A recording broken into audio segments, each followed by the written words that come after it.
Hello and welcome to my presentation on carp in Australia.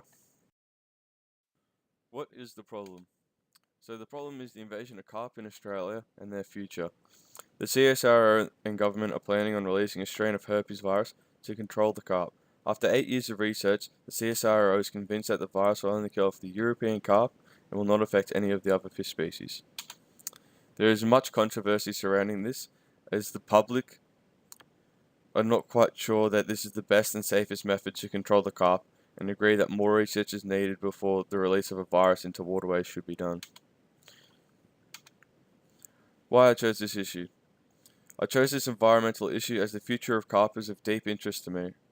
The Maru Creek, which runs through my property at World's End, is infested with carp. You see them everywhere.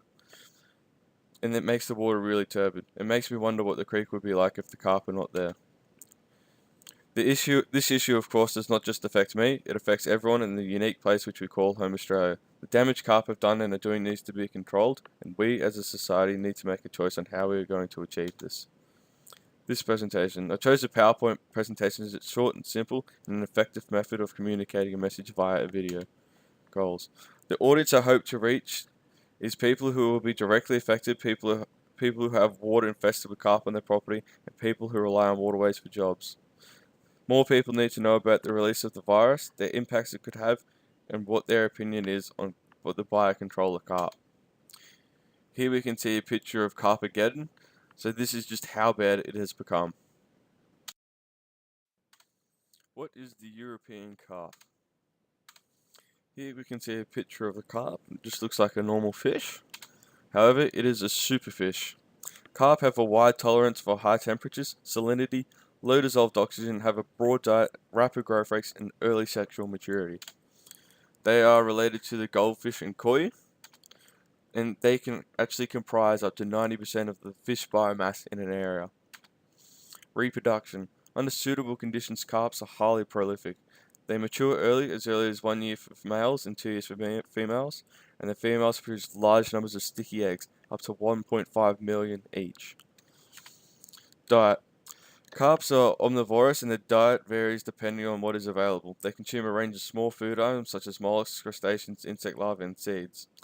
They can also consume plant material and general organic matter, especially when no other food sources are available. No predators.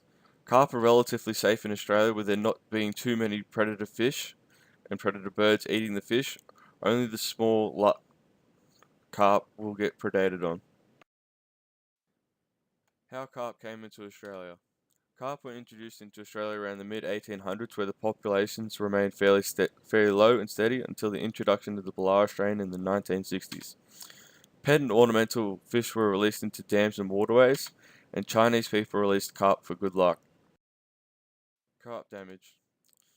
So carp damage the water and damage the use of recreational activities in the water. They impact jobs. They cause a loss of amenity, and they're outcompeting native fish. Here you can see an experiment where there's carp in one pond and no carp in the other pond, and you can clearly see the difference in turbidity. Here you can see two photos of the Maru Creek out at my property at World's End. On the left hand side you can see water that has been sitting there for a while and is really turbid from all the carp. On the right you can see a photo of the water after it's rained and flushed out the river. So it's much clearer because it's washed away all the turbidity, though after a while it will return to its former state from all the carp, stirring up all the sediment at the bottom of the water. Here you can see a carp in the water. So what they do is they glide along the bottom like that, they just pick up the dirt and sift it around. It just makes a huge cloud of sediment fly up into the water. Carp in the Maru Creek. So they're everywhere. When you're walking along the water you can just see them. Around 95% catch rate is carp when you're fishing, so when you're fishing you pretty much just catch carp. You can see the carp churning up the sediment, and what would the water be like if the carp were not present? This is something I'm very interested in. So the carp herpes virus is a silent and deadly killer. How does the virus kill? The virus kills infected carp mainly via the skin and then spreading throughout the body. The virus impacts the gills, gut, and kidneys, which affects the osmoregulatory functions, ultimately leading to the death of the fish. The virus has a very high mortality rate. So when the virus is initially released, mortality rates can be up to the 80 to 70% of the fish. However, after the initial high mortality rate of the carp, there's a decrease in the annual carp mortalities due to epizootics and the evolution of the host-virus relationship. So testing of this has been done by the CSIRO, and there has been a history of biocontrol in Australia.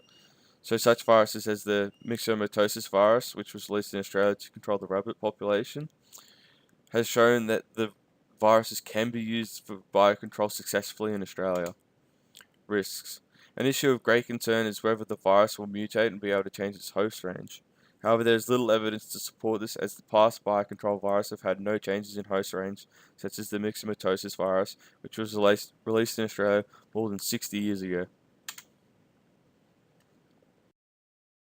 So this has all been very controversial. So where I stand on the issue. I think that the carp really do need to be controlled, but I don't really think this is the best course of action. Where do you stand on the issue? This is something we all need to talk about, because it could really affect what's going to happen in Australia in the future. Side effects. There could be some really bad side effects with this, and yeah, it just really needs to be talked about. More research. So another promising technology that could be used to control the feral populations of carp in Australia is a genetic approach where reproduction has a biased offspring sex ratio towards males.